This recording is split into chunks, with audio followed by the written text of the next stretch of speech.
It was the winter of 1944, and the air over Fort McClellan, Alabama, carried a crisp bite that seemed to make every breath sharp and deliberate.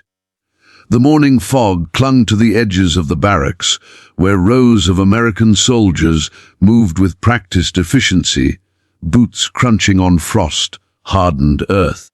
Inside the mess hall, the smell of sizzling bacon and freshly baked bread filled the room, mingling with the warm aroma of coffee. Outside, the camp was alive with faint shouts, the clatter of kettles, and the distant rumble of trucks delivering supplies, a stark contrast to the rigid silence of the prisoners' camp across the fence. On this particular morning, a group of German female prisoners of war had been led inside under careful supervision. Their uniforms, plain grey, marked with the bold letters POW across the shoulder, hung loosely on their shoulders. Their eyes, wide and wary, scanned the long wooden tables, now heaped with plates that seemed impossibly large, eggs golden and steaming, bacon crisped to perfection, stacks of pancakes with pats of melting butter, and bowls brimming with fresh fruit that glistened like gems in the morning light. For women who had lived under rationed and frugal conditions for years, this abundance was staggering. The soldiers watched them from the sidelines, some amused, others quietly curious, as the prisoners hesitated, unsure whether they were allowed to touch the unfamiliar bounty. Soft murmurs passed between them in German, half disbelief, half excitement. The air was thick with anticipation and silent tension, a collision of two worlds, one hardened by war, the other steeped in disciplined abundance. Every small movement, the clinking of utensils, the careful lifting of a fork, the first cautious bite, was magnified by the prisoners' astonishment. The mess hall became a stage, and the moment felt as if it was suspended in time. Here, in the heart of 1944 America, history was quietly unfolding in something as ordinary yet extraordinary as a breakfast. The first tentative motion came from a young German woman at the far end of the mess hall. She had been led inside the long, rectangular building just minutes before, her hands folded tightly in front of her, the sleeves of her grey uniform hanging loosely over her wrists, marked clearly with the letters POWs that stamped her identity as a prisoner of war. Her eyes wide and wary roamed the room, taking in the scene before her as if it were an impossible dream. The hall itself was filled with the warm, comforting scent of freshly cooked breakfast, an aroma so alien to her that it seemed almost unreal. Bacon crisped to a golden brown hissed in its pans, mingling with the soft, sweet smell of butter melting into steaming pancakes. Eggs, scrambled and cooked to a fluffy perfection, steamed gently in their trays, and rows of fresh fruit glistened under the early morning light, reds and yellows and greens shining like polished jewels. The sounds were just as disorienting. The faint clatter of cutlery against plates, the low hum of conversation among the American soldiers seated at the tables, and the occasional burst of laughter or cheerful exchange in English, all combining to form a background that was at once inviting and intimidating. She lifted her hand, fingers trembling ever so slightly, and reached for a fork, hesitating over the steaming tray of scrambled eggs before her. The motion was slow, almost reverential, as if the act itself were sacred. For years she had subsisted on thin soups and rationed bread, often barely enough to sustain her through the cold, exhausting days of camp life.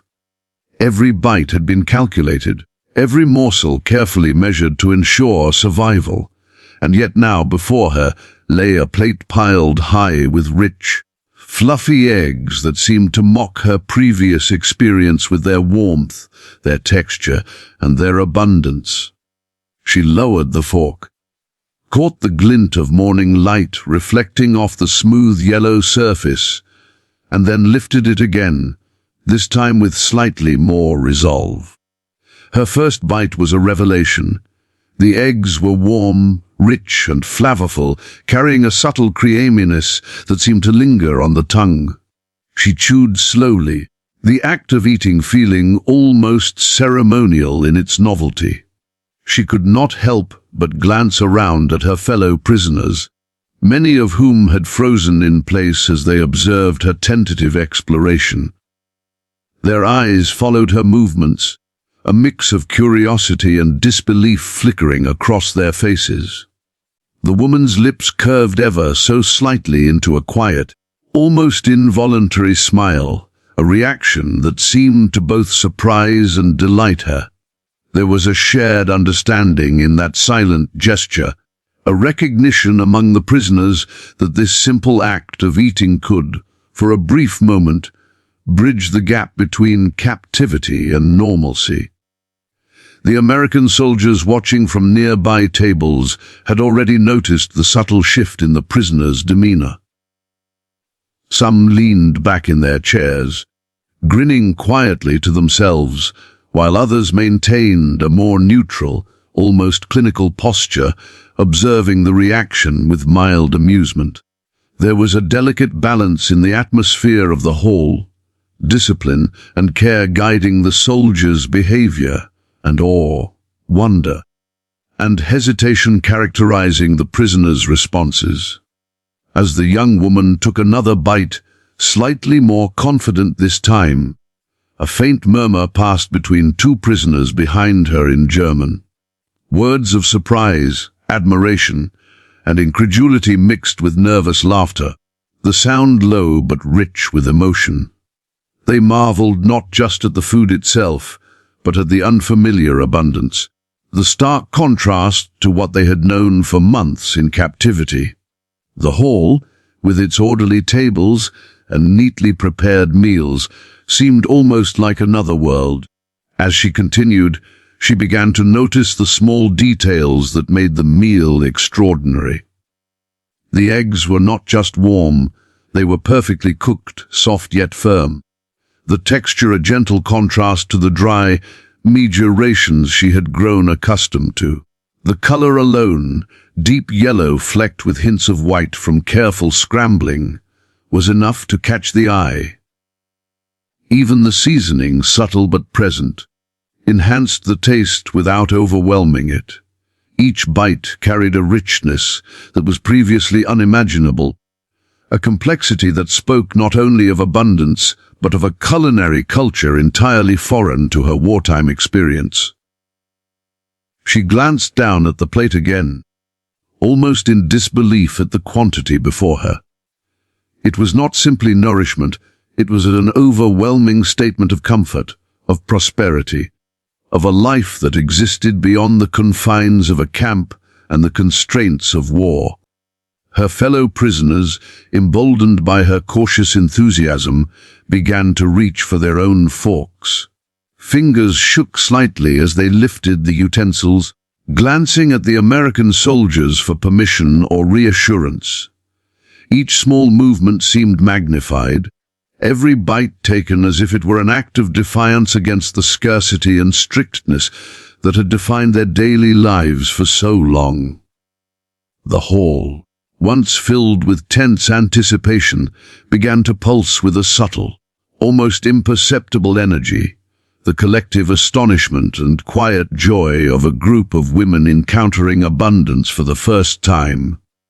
The smells, the colors, the warmth of the food, and the soft clinks of cutlery became a symphony of sensations that filled the senses, one bite at a time, creating a space in which the prisoners could briefly inhabit normalcy, even in captivity.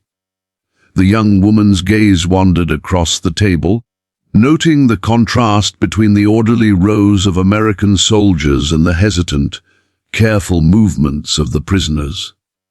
She saw how each soldier had a plate too, but theirs were less remarkable to her, taken for granted in their context. Yet here in her hands, Every morsel was miraculous. She began to savor the sensation of nourishment, the act of consuming food, not simply as survival, but as a small pleasure, a moment of reprieve. She could feel a warmth spreading through her chest, a sense of relief, mingled with the surprise that such abundance could exist in a time so defined by rationing, scarcity, and fear. Around her, the room transformed subtly. Initial tension softened into cautious curiosity, and a shared sense of wonder began to knit the group together.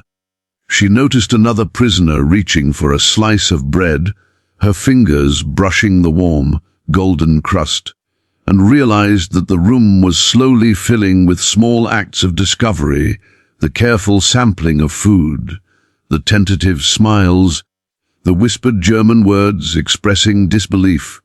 The American soldiers, for their part, maintained a professional distance but could not hide their satisfaction at the prisoners' reactions. They had seen many captives over the years, but moments like this, simple, human, and profoundly affecting, were rare. Time seemed to stretch in that quiet observation. One prisoner lifted a forkful of eggs again, this time with the confidence of familiarity, and for a brief instant, her expression was one of pure delight.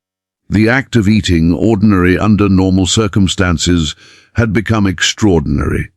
The prisoners began to share glances, subtle nods, and even small smiles, a network of silent communication acknowledging the moment's uniqueness. The air itself seemed charged, not with fear or suspicion, but with quiet anticipation and soft, burgeoning wonder. This meal, unremarkable to the soldiers who had prepared it, carried with it the weight of years of scarcity and the relief of abundance, all folded into a single bite of eggs, warm and rich and steaming. And as the young woman took yet another bite, savoring it with slow precision, she became aware of the faint hum of conversation, the soft scrape of utensils, the gentle laughter, all blending into a single cohesive tapestry of sound. Each sensory element, the warmth of the food, the smell of cooking, the sight of glistening plates, the taste on the tongue, and the sound of movement around her, worked together to create an immersive experience. It was a moment of human connection through something as basic and essential as nourishment, an intersection of culture, circumstance, and the subtle power of generosity. The first forkful of eggs, so simple, had opened a door to this new world, however temporarily, a world in which the prisoners could experience a taste of normalcy and the extraordinary abundance of another country at war. Even as the morning light streamed through the high windows, catching the steam rising from the food and casting soft, warm beams across the faces of those seated, the young woman remained suspended in that quiet wonder. She noticed the neatness of the tables, the careful arrangement of plates and utensils, the precision of the soldiers' movements, and felt a sense of awe mingled with gratitude. It was not simply the food that astonished her, but the care, the order, and the thoughtfulness embedded in this seemingly ordinary breakfast. Every bite reaffirmed the strange but undeniable reality that amidst the chaos and cruelty of war, such moments of humanity could exist, fleeting and fragile, yet undeniably present. By the time she finished the first plate, a subtle change had occurred, not just in her, but in the atmosphere of the hall. Other prisoners, inspired by her cautious bravery, followed suit with increasing confidence, reaching for eggs, bacon, and pancakes, their movements now more fluid, less hesitant. The hall, once a place of tense observation and silent apprehension, had become a small stage for discovery, delight, and the quiet joy of sustenance. Every expression, every glance, Every soft exclamation was a testament to the extraordinary power of something as simple, yet transformative, as a warm, abundant breakfast. Bacon, sizzling and fragrant, was the next test of astonishment for the German prisoners. It lay in long strips across the metal trays, glistening with a sheen of rendered fat, each piece carefully cooked to a delicate crispness that sent up faint trails of smoky, savory aroma. The young women hesitated, their hands hovering just above the trays, unsure whether it was permissible to touch such an unfamiliar luxury.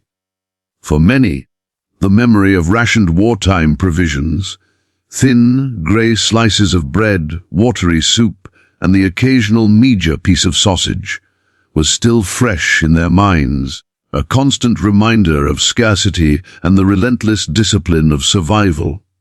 To see bacon, hot and ready to eat in such abundance, stretched out before them in neat rows, was a disorienting experience. They glanced sideways at one another, expressions a mixture of disbelief and curiosity, small gasps and whispers slipping past their lips in rapid German, half excitement, half incredulity. One prisoner, braver or perhaps hungrier than the rest, leaned forward and tentatively lifted a strip with her fingers. The sizzling sound as it separated from the tray was startling, even to her, like a small fire crackling in her palm. She brought it slowly to her mouth, eyes wide, heart beating fast, and bit down gently. The crispness snapped between her teeth with a satisfying, almost musical quality, and the taste, the rich, smoky flavor mingled with the slight saltiness, hit her senses like a revelation. Her eyes widened further, and for the briefest instant, she forgot the surrounding soldiers, the barbed wire fences, and the rigid rules that governed her life. The food was warmth, abundance, and indulgence, all wrapped into a single, simple act of eating. She smiled softly, a small, private smile that betrayed the awe she felt, and looked at the strip of bacon in her hand as if it were a tiny treasure. The other prisoners, emboldened by her courage, began to explore the bacon as well, some using forks, others lifting strips with careful fingers, all moving slowly as if each bite were an experiment in disbelief. Their initial hesitation gave way to tentative joy. The quiet gasps of wonder grew more frequent, soft murmurs of amazement whispered between them, laughter spilling forth in gentle bursts as one woman commented on the crispness, another on the unfamiliar richness of the taste. The American soldiers watched with quiet satisfaction, noting the transformation unfolding before them. There was no need for words, the shift in body language, the brightening of eyes, and the relaxed shoulders of the prisoners spoke volumes. Where there had been tension, caution, and uncertainty, there was now curiosity, delight, and small, careful acts of indulgence. Soon, attention turned naturally to the pancakes stacked high nearby. Unlike the bacon, they were soft and yielding, golden brown on the edges and steaming with warmth, with glistening pats of butter melting into the center. The contrast between the crisp bacon and the tender, almost ethereal pancakes was startling for the prisoners. One woman, lifting a forkful, marveled at how the butter seemed to sink effortlessly into the surface, the smell of warm flour and melted butter mixing with the lingering aroma of bacon to create a heady, almost intoxicating olfactory experience. She raised the fork to her lips hesitantly, chewing slowly, savoring the combination of flavors and textures that had been entirely foreign to her previous diet.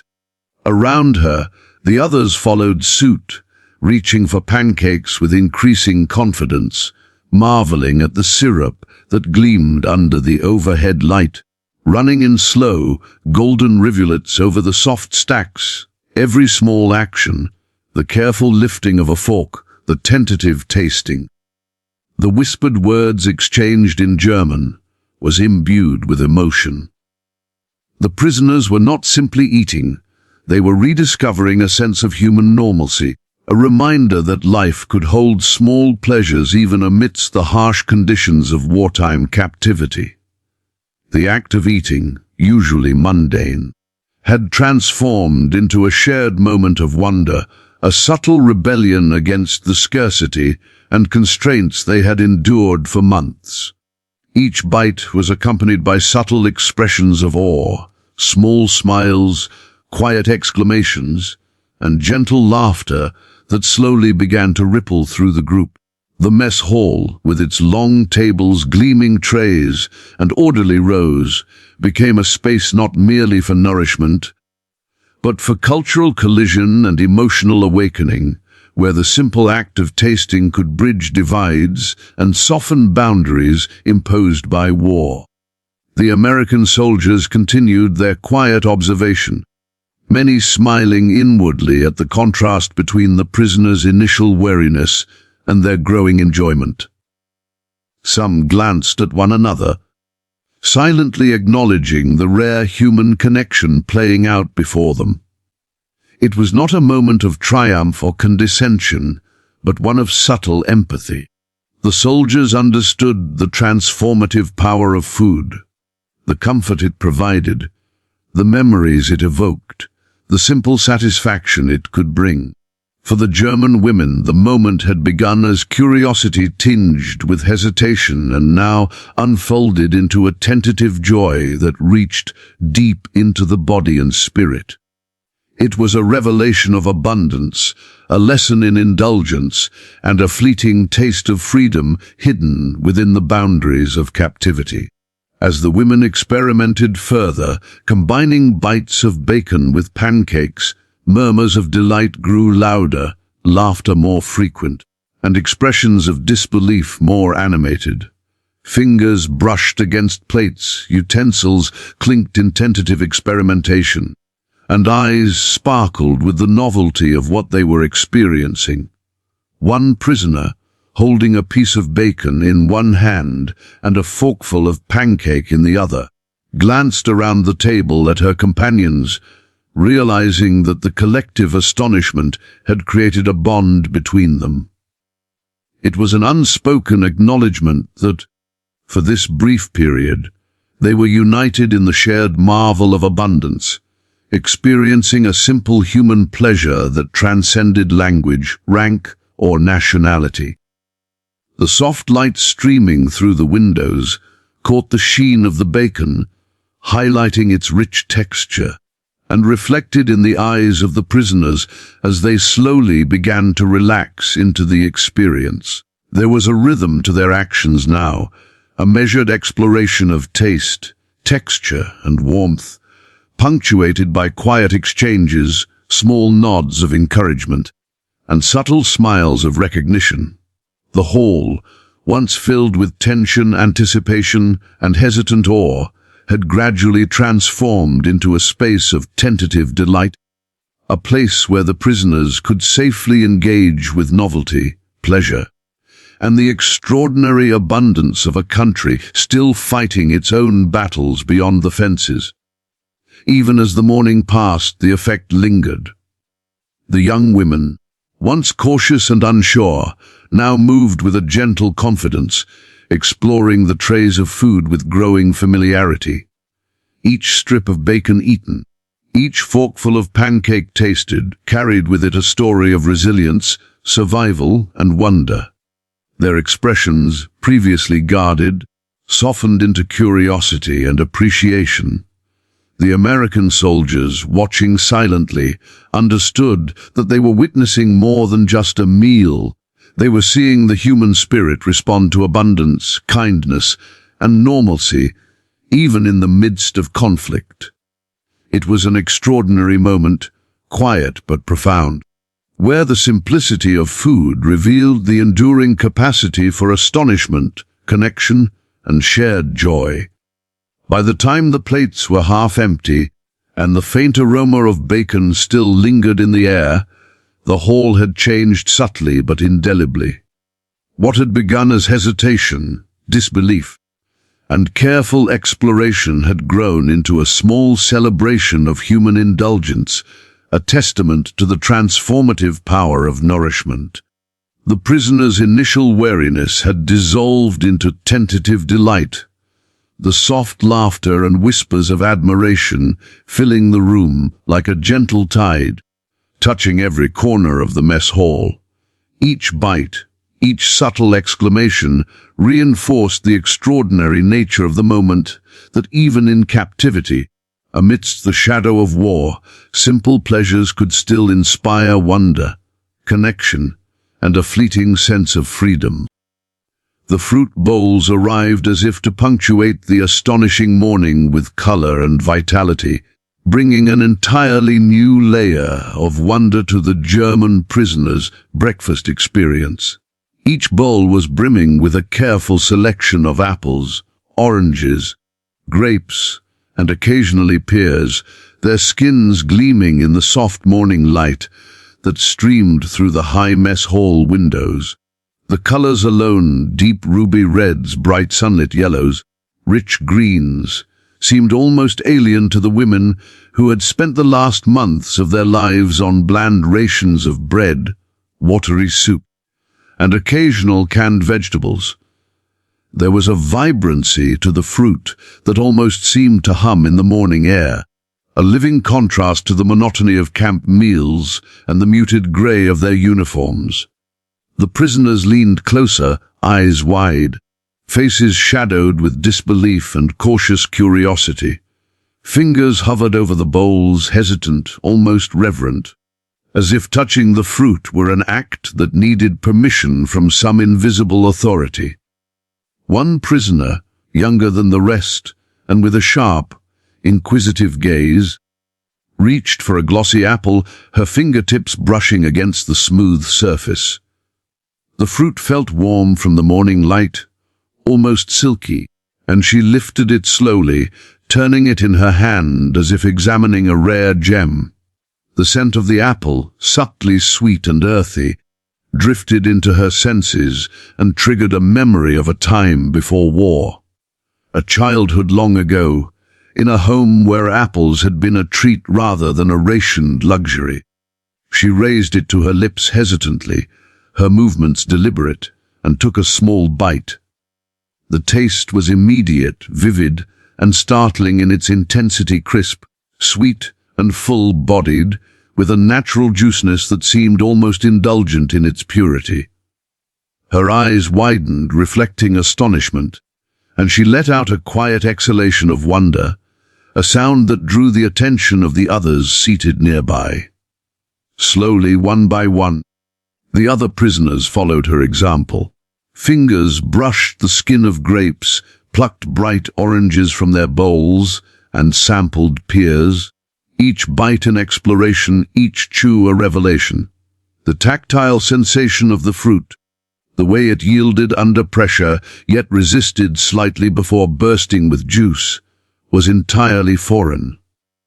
They whispered to one another in German, words of disbelief and quiet laughter spilling out in a mixture of surprise and joy. Their expressions shifted in subtle but unmistakable ways, eyebrows raised, eyes widened, lips parting in awe, and small, tentative smiles breaking through the tension that had held them rigid for months. There was a sense of wonder in these simple actions, a slow unspooling of cautious joy that seemed almost sacred in the controlled environment of the mess hall.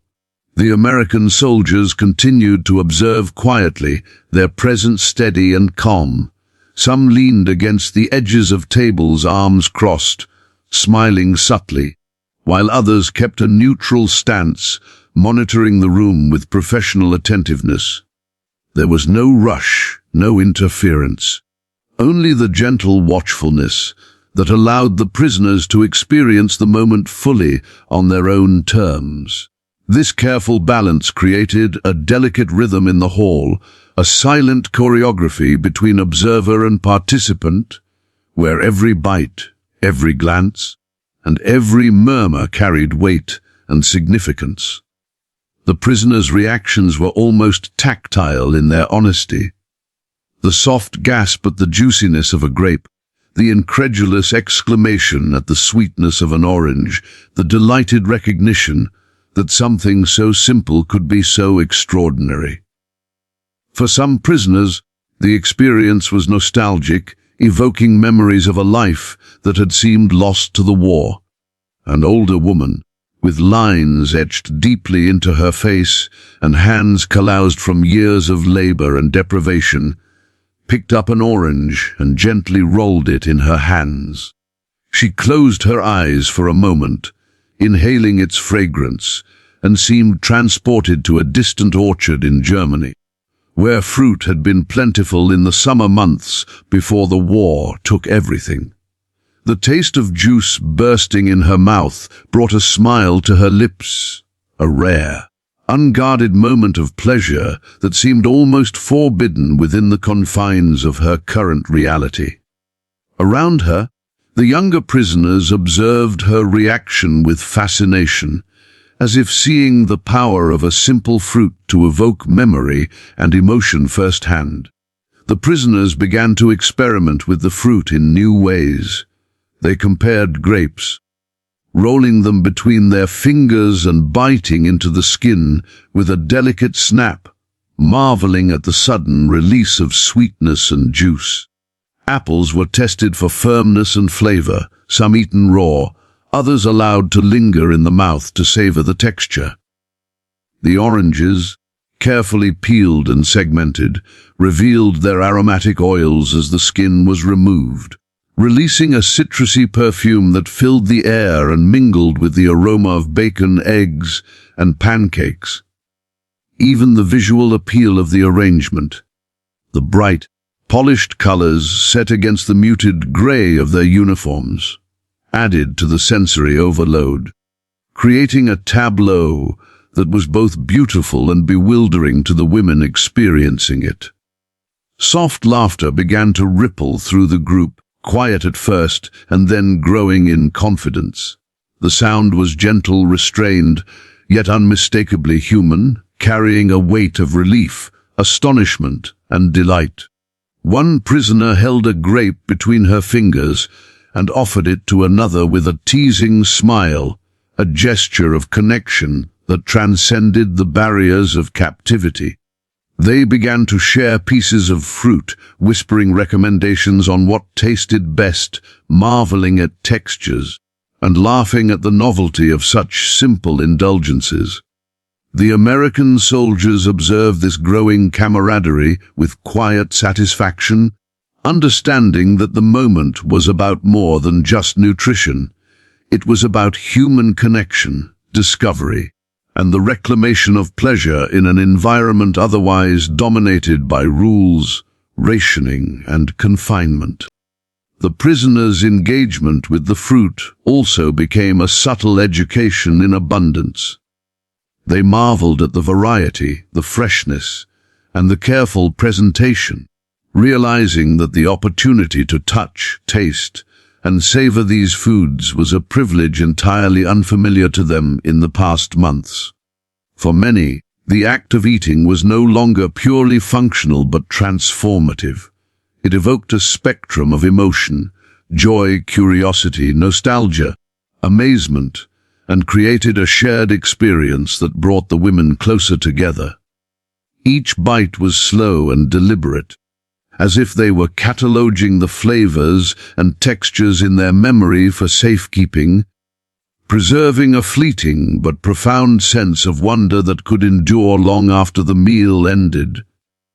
One prisoner, emboldened by the reactions of those around her, decided to mix the fruit in a small, makeshift salad. She combined grapes, apple slices, and segments of orange on her plate, marveling at the contrast of colors, textures, and flavors. The other prisoners followed suit, experimenting with combinations, creating tiny feasts that celebrated the abundance before them. There was a quiet, unspoken creativity at work, a subtle reclaiming of agency within the constraints of their captivity. The act of arranging and sampling the fruit became an art form of sorts, a small rebellion against the deprivation that had defined so many of their previous meals. As the morning progressed, the hall was filled with a soft, luminous energy. The prisoners' initial astonishment had given way to a measured, contemplative engagement with the food. Fingers brushed the smooth skins, teeth sank into juicy fruit, and eyes sparkled in reflection of the colors and light around them. The ambient sounds of the hall, clinking utensils, quiet conversation, the faint rustle of uniforms and the gentle laughter wove together into a tapestry of human experience that was vibrant, alive, and quietly transformative. Even the American soldiers felt the subtle shift in the atmosphere. The tension had eased, replaced by a fragile, shared sense of delight that transcended nationality and circumstance. By the time the fruit had been fully sampled, a profound change had taken place in the prisoners' demeanor. Shoulders were relaxed, expression softened, and eyes held a new brightness. They had moved from hesitation to curiosity, and from curiosity to enjoyment, guided by their own discovery of abundance. The act of tasting the fruit, of engaging with it fully and without fear, had become a subtle lesson in gratitude, wonder, and the enduring power of human resilience. The simple pleasures of flavor, color, and texture, so easily taken for granted elsewhere, had transformed into a vivid, emotionally charged experience, one that would linger in memory long after the plates had been cleared. Even as the morning light shifted across the hall, illuminating the polished surfaces of the trays and casting soft reflections on the prisoners' faces, there was a quiet recognition of the extraordinary in the ordinary. The fruit, vibrant and tangible, became more than sustenance. It became a symbol of human ingenuity, kindness, and the quiet pleasures that could exist even in the shadow of war. Each bite carried with it a narrative of discovery, a testament to the capacity for wonder, and a subtle reminder that joy could emerge in the most unlikely circumstances. By the time the coffee had been poured, the atmosphere in the mess hall had subtly transformed. Steam rose in gentle, curling wisps from the dark, aromatic liquid carrying a rich, slightly bitter scent that filled the room with warmth and comfort. For the German prisoners of war, the mere act of drinking coffee was layered with novelty and awe. Many had long relied on weak substitutes, diluted, barely caffeinated brews or rationed instant powders that could scarcely rival the strength, aroma, or flavor of the beverage now in their hands. They lifted the cups hesitantly at first, cupped in both hands as if the warmth itself were a fragile treasure, savoring the sensation before taking the first tentative sip. The taste was grounding, familiar yet luxuriously rich, and a murmur of quiet appreciation rippled through the group. There was an almost reverent pause as they adjusted to the strength and depth of the flavor, each swallow carrying both physical warmth and emotional reassurance. As the prisoners slowly settled into the rhythm of the morning, their faces began to relax into expressions of genuine curiosity and quiet pleasure. One young woman, her eyes still wide with wonder from the earlier exploration of eggs, bacon, pancakes, and fruit, now cradled a steaming cup in her hands. She inhaled the aroma deeply before sipping, her lips parting in surprise at the richness of the coffee. The sensation was grounding, anchoring her in the present moment as the taste lingered on her tongue, a contrast to the sparse, often bitter rations she had been accustomed to. Around her, other prisoners mirrored her careful engagement, their movements deliberate, slow, almost ceremonial. Each sip was a reaffirmation of the unexpected generosity surrounding them, an acknowledgement that something as ordinary as coffee could, in this context, feel extraordinary. The American soldiers, who had been observing quietly throughout the breakfast, noted the subtle shift in atmosphere with quiet satisfaction. Their expressions were calm but attentive, aware that moments such as these, so human, so ordinary in another context, had a profound effect on the prisoners. The women's initial hesitation had softened into a tentative confidence, and even the smallest gestures, the curling of fingers around a cup, the gentle clink of the spoon against the porcelain, the almost imperceptible nods shared between prisoners, reflected a growing sense of comfort and trust. There was a rhythm to the morning now, a quiet cadence in which each person's actions, whether tasting eggs, breaking a strip of bacon, pouring coffee, or sampling fruit, added to the subtle harmony of the room. Even the low murmur of whispered German words, soft laughter, and exchanged glances became part of the immersive sensory landscape, reinforcing the gradual shift from tension to tentative pleasure. Some prisoners began to observe the hall more deliberately, taking in details they had barely noticed at the beginning of the meal.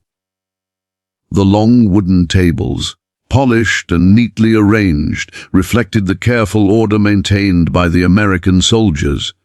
Each tray, cup, and plate had been placed with deliberate precision, a reflection of the disciplined efficiency that characterized the camp's operations. Yet, for the women, this order was not intimidating. Instead, it added to the sense of wonder, highlighting the contrast between the regimented abundance before them and the constrained, often chaotic conditions they had experienced in captivity.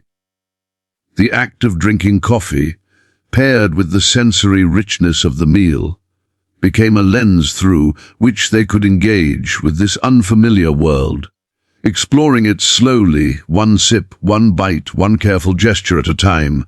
The interplay of warmth, aroma, and flavor gradually led to a growing sense of reflection among the prisoners. The coffee, hot and grounding, seemed to awaken both body and mind. One woman, holding her cup delicately, allowed herself a small sigh, a sound that expressed both relief and quiet gratitude. Her eyes swept the room, taking in the faces of the other prisoners, their expressions similarly softened by the sensory experience. The act of consuming this familiar yet indulgent beverage became a subtle ritual, connecting the women to the broader rhythm of the morning, the order of the hall, and the humanity inherent in the American soldier's careful preparation. The simple warmth of the liquid seemed to thaw months of tension, the aroma a gentle reminder of normalcy, and the taste a fleeting, yet vivid, reminder of life outside the rigid confines of captivity. Coffee, in this context, was more than a drink. It was a medium of human connection. The prisoners began to engage in soft exchanges, pointing to the trays of remaining food, commenting on flavors, and sharing quiet laughter over surprising tastes or textures.